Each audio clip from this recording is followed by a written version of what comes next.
always been very good, you know? Yes. And coming back, it's like Lightning Bolt coming back. You think Lightning Bolt's going to be good? Yeah, guess what? Lightning Bolt's good. So is Rancor. We start out with a cliff top retreat from Brad Nelson facing off versus a Forest. 354 players today. That makes for 9 rounds of Swiss. No, Brad playing Ichor Wellspring. His deck uses a lot of Wellsprings in order to capitalize on the trading posts. The ability to sacrifice the Wellsprings makes them into virtual 3-for-1s. You get a card on the way in, a card on the way out, plus you get whatever card you traded it for. So Green Sun Zenith fetching Birds of Paradise. Josh trying to I guess, do you imagine that most people will know Brad's deck list? I mean, it was published, so if he is a regular reader, if Joshua Alvarez is a regular reader, he will have an opportunity to have a sense of it, but I would be surprised if even a regular reader would know the intricacies of what's on the list unless they are a true Brad Nelson superfan. Like, it's really important to have an idea, you know, like, does he have Whip Flare or Slag Storm? You know? When you're trying to commit, does he, you know, is he using Tumble Magnet or Pillar Flame? And we see a third land from Brad. Brad sacking with the Phyrexia's Core, the Wellspring, to draw a card.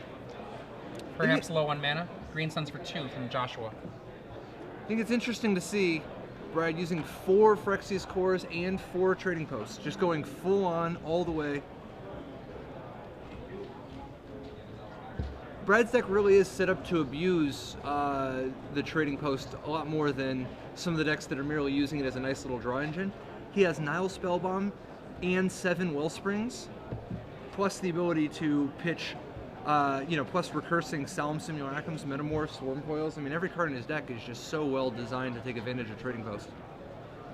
His sideboard includes 1 Mindslaver for the full-on lock if he gets the Mindslaver trading post going. Oh, he does have 1 Increasing Ambition as his other black card. Little spice. And a Geist and a bird facing off against land. Rancor. Will this work? It does. A second Rancor. Brad's deck has no instant ways to handle a creature in the main deck. Wow. That's going to make Rancor a particularly difficult card for Brad. He needs a Tumble Magnet real fast.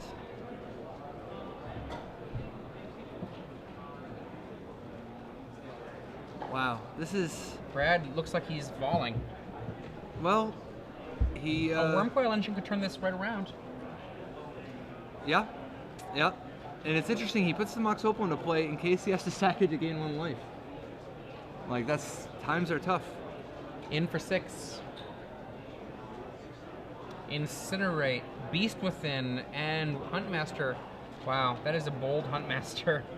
I believe that means that there are no creatures left in Joshua Alvarez's hand. Is there a Day of Judgment? It's like a Tumble Magnet. Am I wrong? Brad decides to play the Wormcoil Engine. Wormcoil Engine, very effective against Beast Within.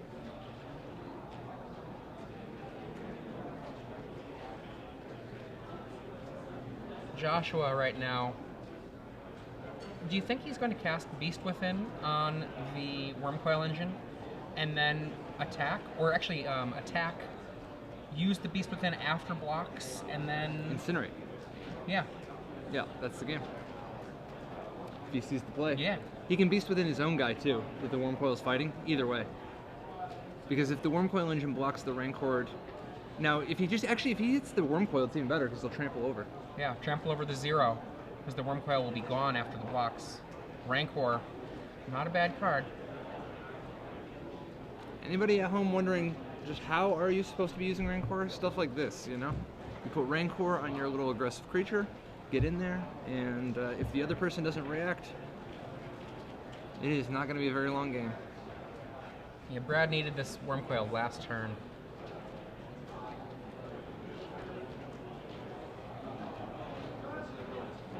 And there's the Beast Within. The trample from Rancor is going to make this a lethal attack now.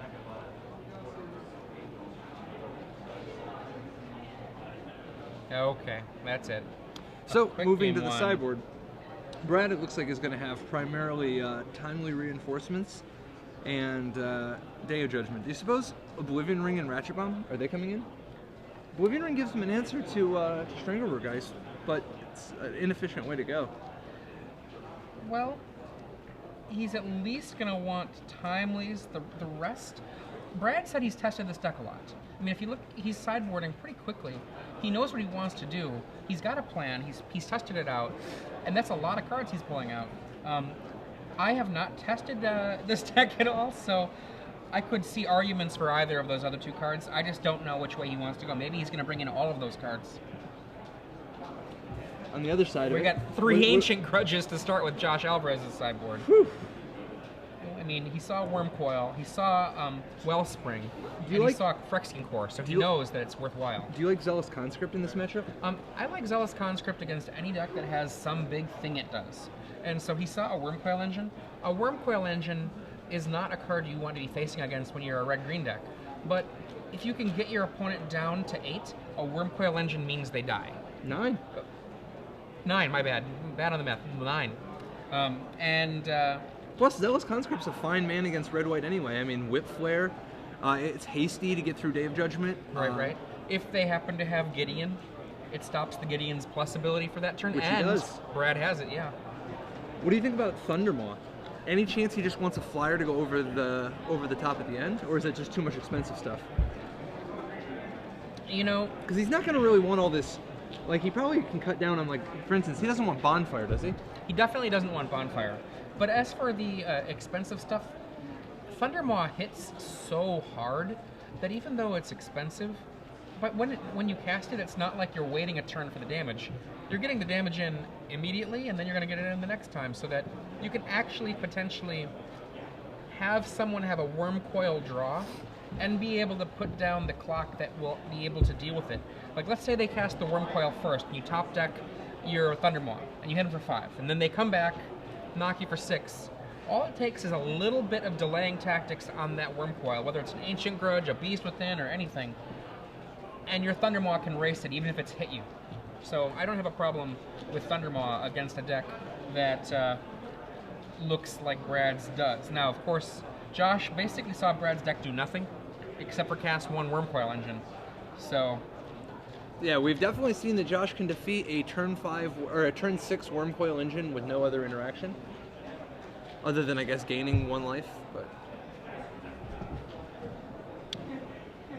I think I like Josh's chances after boarding too. 3 Ancient Grudges. That's huge. It's just, I mean, that is it's a lot to overcome. I mean, Brad really leans on his Wormcoil Engine. And his trading post. Yeah.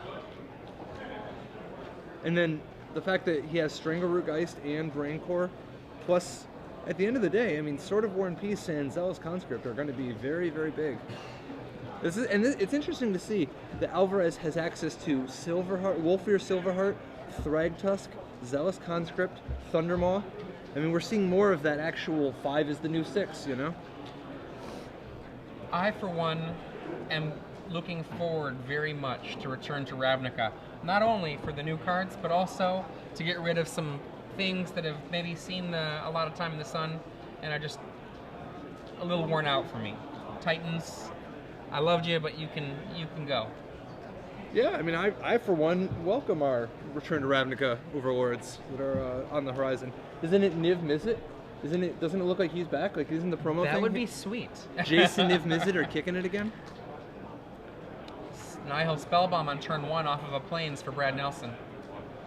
Yeah, not completely just a cycling card for the engine, but also it is a tool against Strangleroot Geist and Rancor.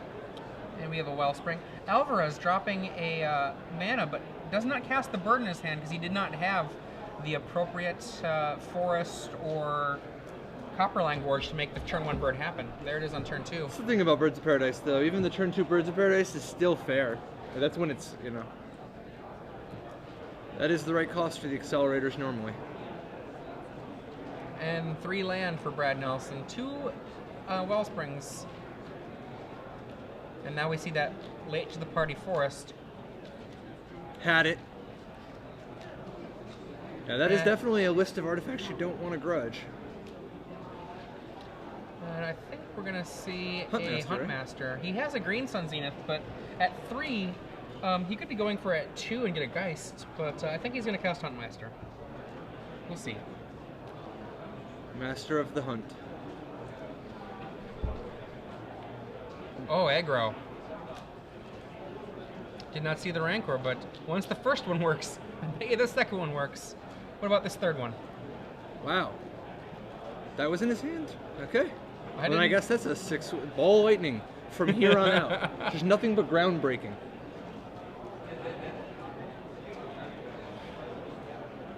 I see a Whip Flare. Okay. Please put it down. Yeah, Spell Bomb. Whip Flare. Oh my god, this is going to be devastating. Once they're in the yard, let's get them. Oh, all of your eggs are in one basket? Boom. That's weird. So, Alvarez... Really cast Ball Lightning. At least he has Green Sun Zenith for Strangleroot Geist to keep the pressure going. The thing about Rancor, usually if you put all your eggy eggs in one basket, not a big deal. But every once in a while, you get hit for it. There are ways to interact. I mean, Rancor is not just a free roll.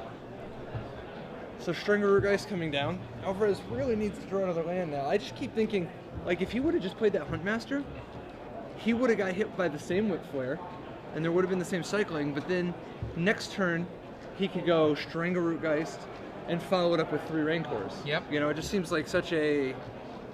It was a play that was maybe premature. Now, he didn't see Whip Flare last game. Remember last game? But I mean, there was a Nihil Spellbomb in play when he did it. So I mean, he knows that if Brad wants... Has anything.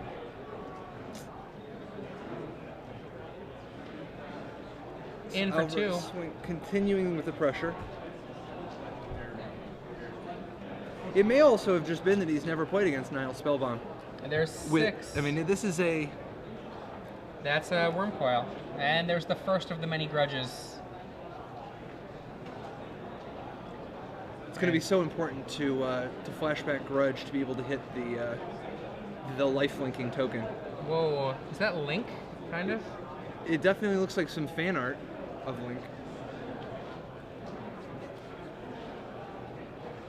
Link is pretty good with a sword and a flute. And here we see Huntmaster.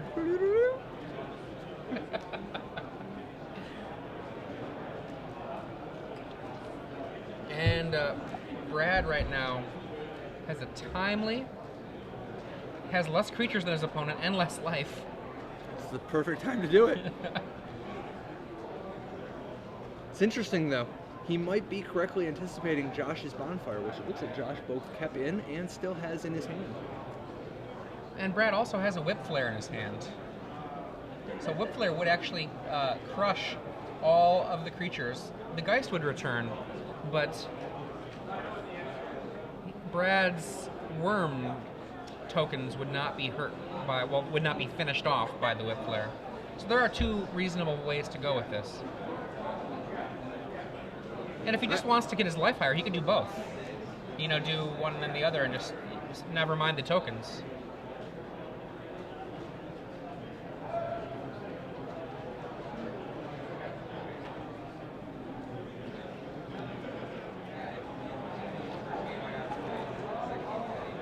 Right now, if Brad is thinking, there's another Wormcoil.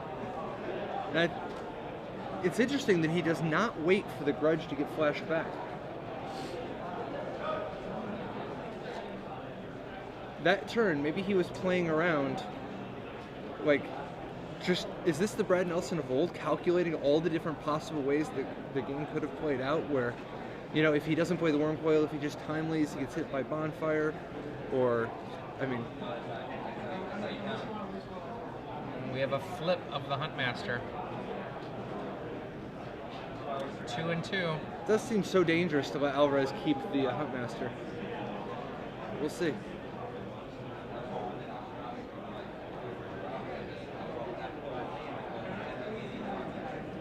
Now Brad knows the... he's going to attack with the lifelink and the big one.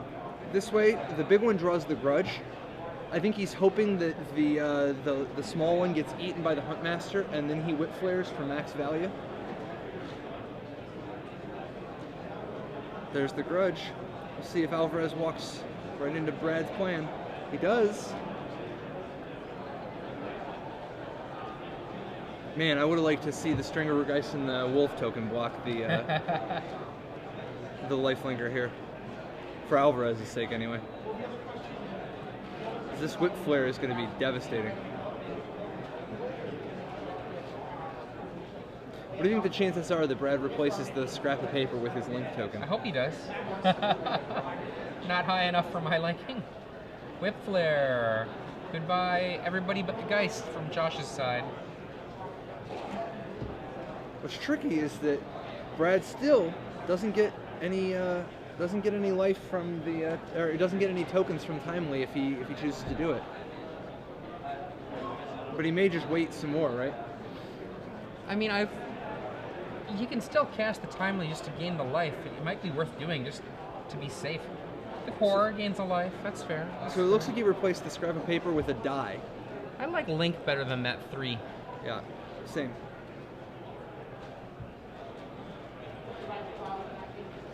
Okay, a bonfire for 3 would be pretty powerful here.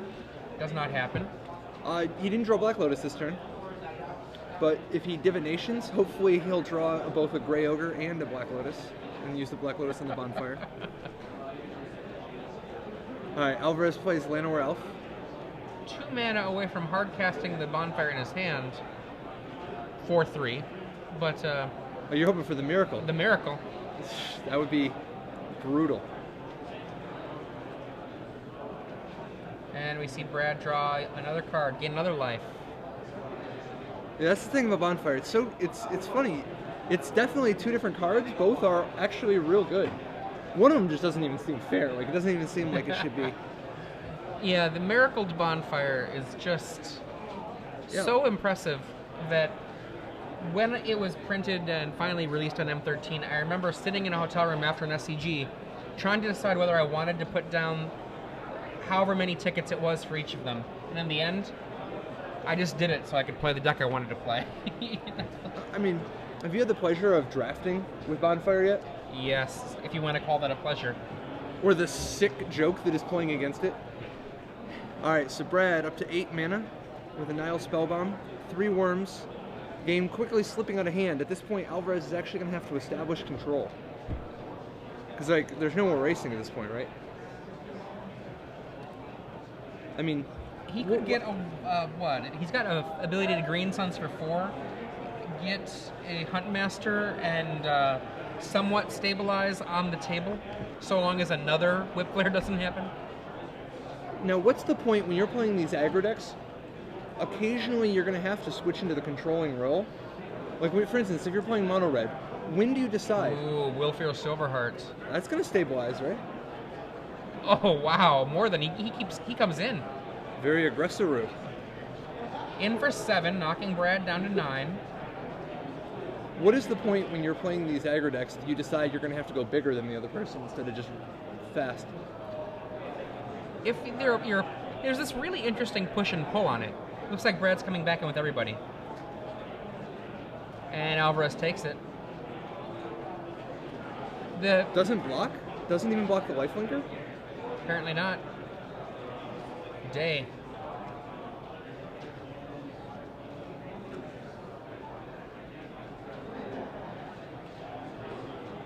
Spellbomb. It's an Icker. Gets... Is that a post? Wow. Josh could be at 3 more life right now. Top deck's a Huntmaster. Casts it. Keeping it interesting. Alvarez with 4 mana and a Huntmaster and a Wolf. Brad sacking his Wellspring going to 13, but more importantly, sitting with 9 mana and a growing Gideon. Rip. I just saw him rip Gideon. Gideon is particularly dangerous for Alvarez just because of the ability to make all of Alvarez's creatures attack and then Gideon hit for 6. Timely for 3 tokens. It's great to see the patience on Brad Nelson waiting on this Gideon.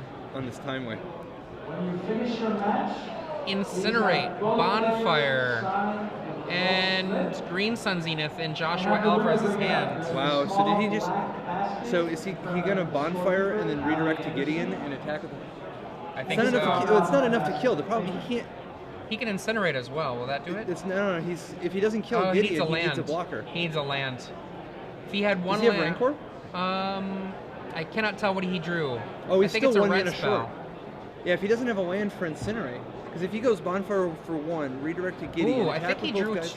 I think he drew another Incinerate. I think he has 2 Incinerates. So he can, during his upkeep, do it. If that is a second Incinerate. Well, no, that he he's going to drew. have to attack with the Huntmaster. Oh yeah. Yeah. Because once he attacks with both creatures, as long as Brad double blocks the Huntmaster and single blocks the Wolf, Alvarez is dead.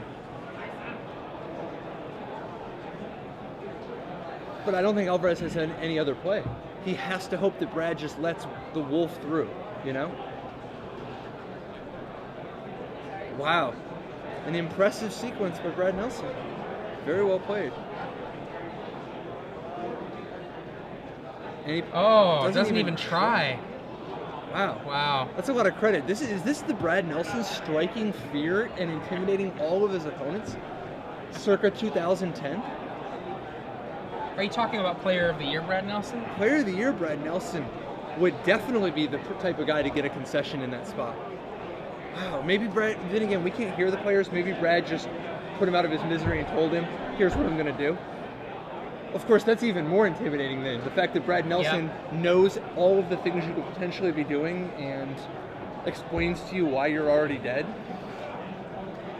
Unbelievable.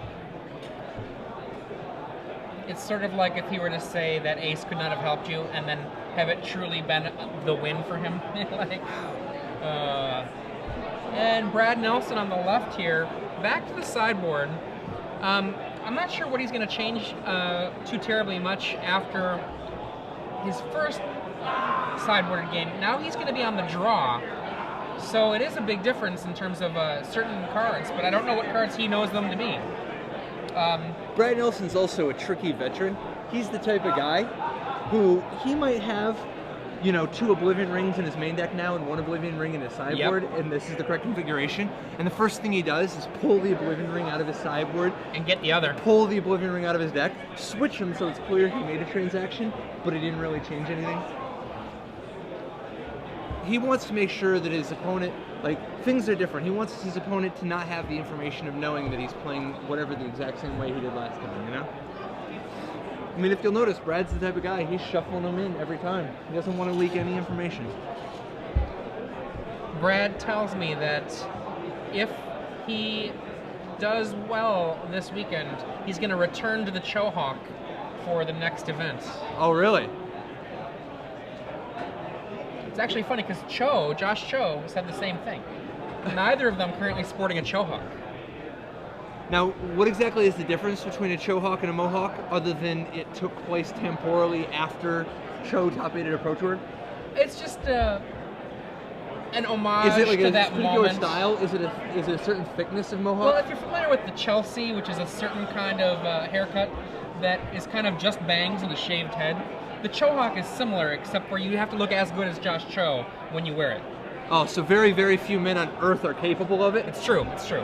That's impressive. I think you could rock it, but you'd have to get some more hair.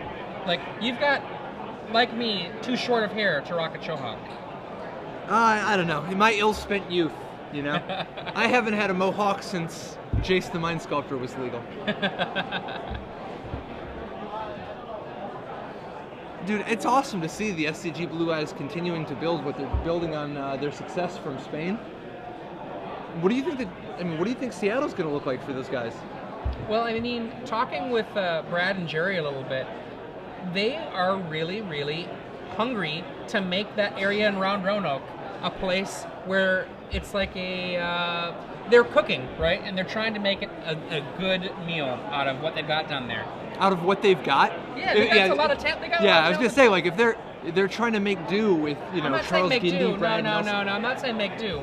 That's not You're what saying I'm trying to communicate. it's like LSV with Northern California, where he's like, all right, here are the talented people. There's an abnormal number of talented people. Let's build on this and make it something even bigger and better. Yeah, that's continue what I'm to make talking it about. grow. That's what Absolutely. I'm talking about.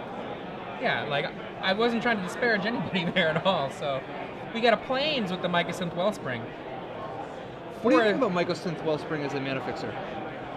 It's one of the ones I like a little bit more than others. I definitely like it more than Ichor Wellspring. Really? Yeah.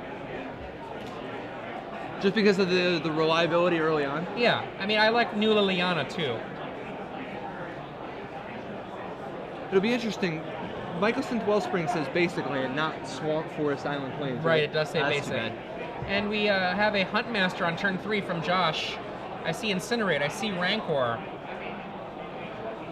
And Timely for 6 life. Time is on our side. Yes, it is. Huntmaster's drawback of gaining 2 life coming into play. And we have a Rancor, a Stranglerootgeist, and Incinerate. So do you think he just ships the turn so he can get the flip? He's I'm not going to not be able to help sure. himself, will he? No, apparently not. And there's a Stranglerootgeist. There's a Rancor on the Geist. Rancor and Stranglerootgeist is such a strong combo. In comes everybody besides the elf. The Huntmaster comes in? 2 on the Huntmaster. Why does 3 not block? Brad, no! Oh, he does all 3. Oh. He heard you. Wow, just in time. Ah, he makes the even stronger play of faking like he's going to have 2 block, just to give Alvarez that little shred of hope. Only to tear it away. What a cruel, cruel man. For those of you who are just joining us, I'm Adrian Sullivan, and I'm here with Patrick Chapin.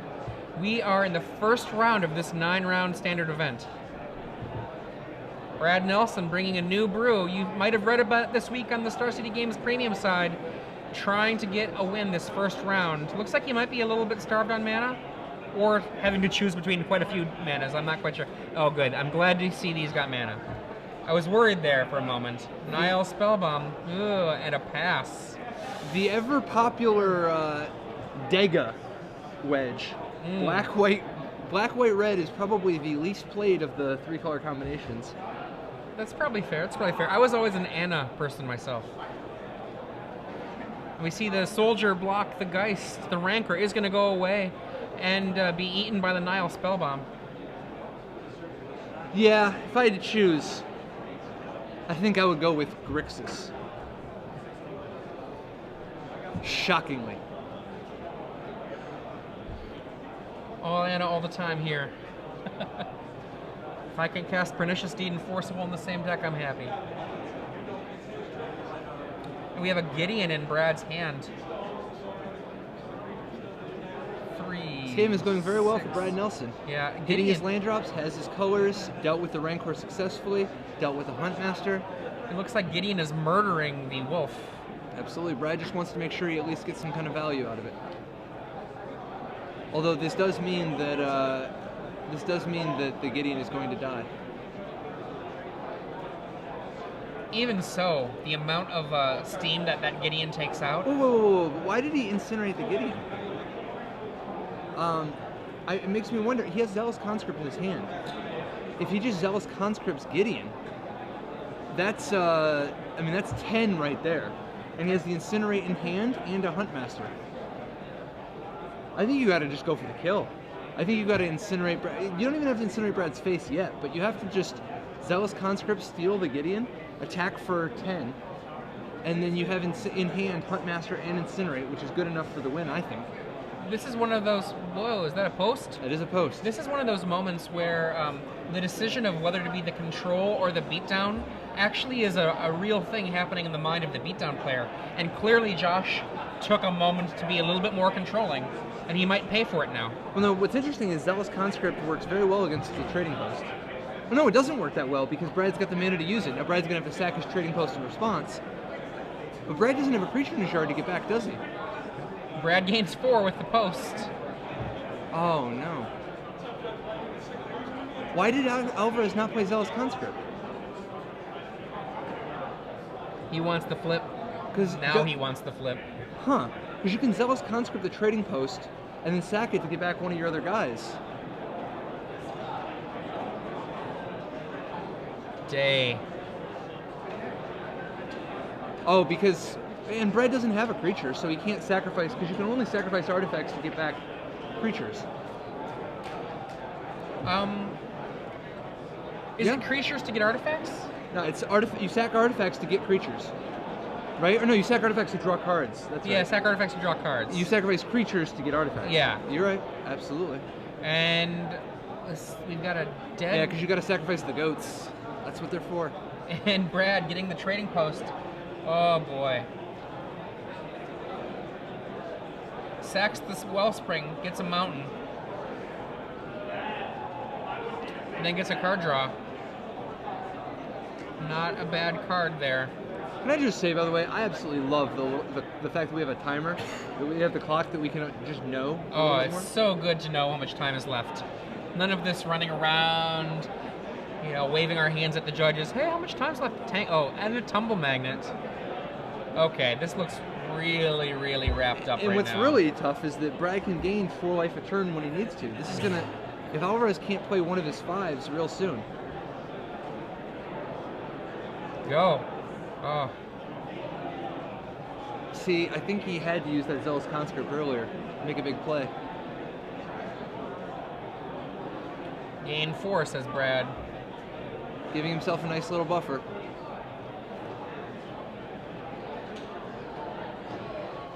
The whole post.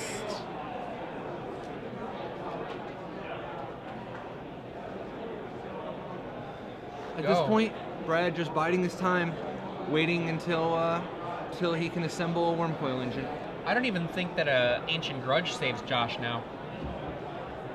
Sacrifices the goat. Makes a goat, sacks a goat. He trades some life. So last turn he traded a card for some life. This turn he traded some life for a goat, and then traded the goat for a spell bomb, which he traded for a card. There we go. Solemn Simulacrum. Things are starting to accelerate. Brad accelerating his mana base, drawing cards, and in a position to actually attack Alvarez. Alvarez picks up his hand full of stuff. That's his graveyard, perhaps. No, is that his hand? Has he been waiting this whole time? Alvarez very casually has 7 cards in his hand. How is this? I mean, he hasn't been playing any cards for the last several turns. It seems weird that he has 7, but maybe they're all like bonfires and incinerates.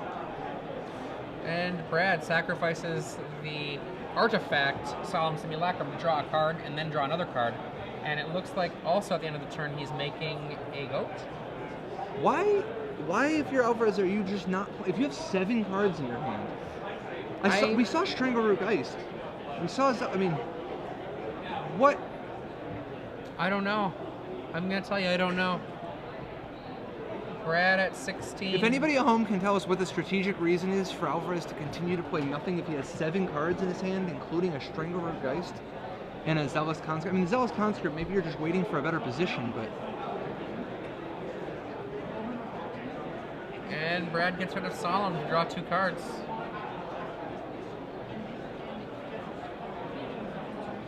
Puts down a Mox.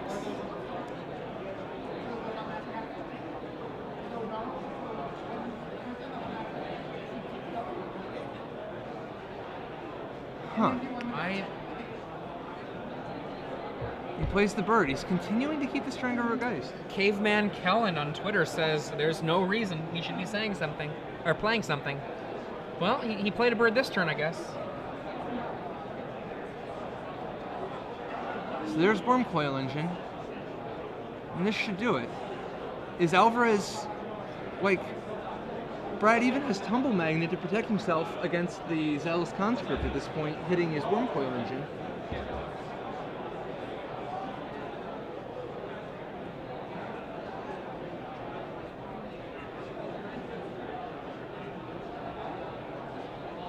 So Alvarez with 6 land, Bird of Paradise, full grip. He's gonna have to play something or discard. Conscript. Now he plays the Conscript. And Brad says no. That's interesting. Is it actually better to sack the Wormcoil there? I suppose it is, because you want to make more and more and more worms. It's important to note that you cannot, for people at home, you cannot use a sleeve like that is the same color as the sleeves from your deck, right? Or is it just if it has a card in it? You can't use... I'm not certain. And we have the worms come on in.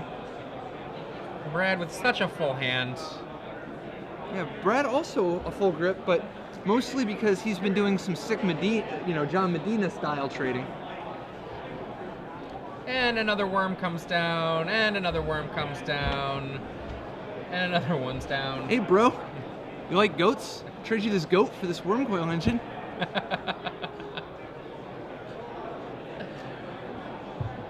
Joshua Alvarez looking for a goat napper, can't find one.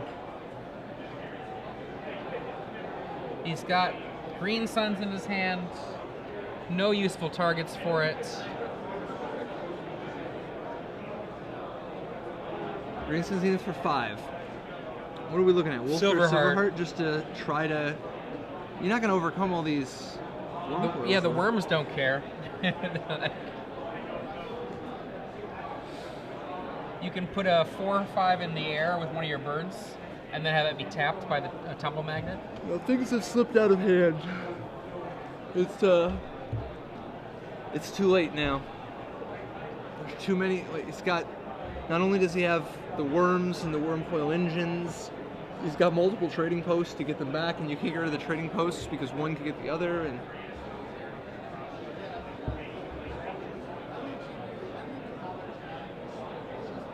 And Brad draws a card.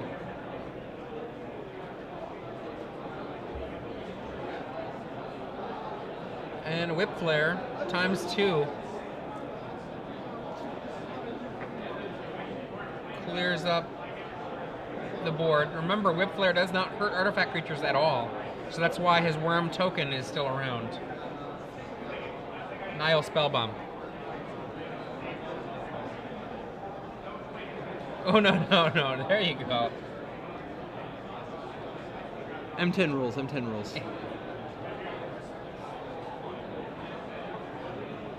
Josh extends the hand. Good game, Sir Brad, he says. A well-played game by Brad Nelson. Very well played. Both these last 2 games, very impressive. Brad having the patience, waiting on the timely reinforcements. He had at least 4 or 5 defensible lines on turn 4. Okay, so for those of you who are just joining us, I'm Adrian Sullivan. I'm Patrick Chapin. What's up? We are here in Buffalo, and it is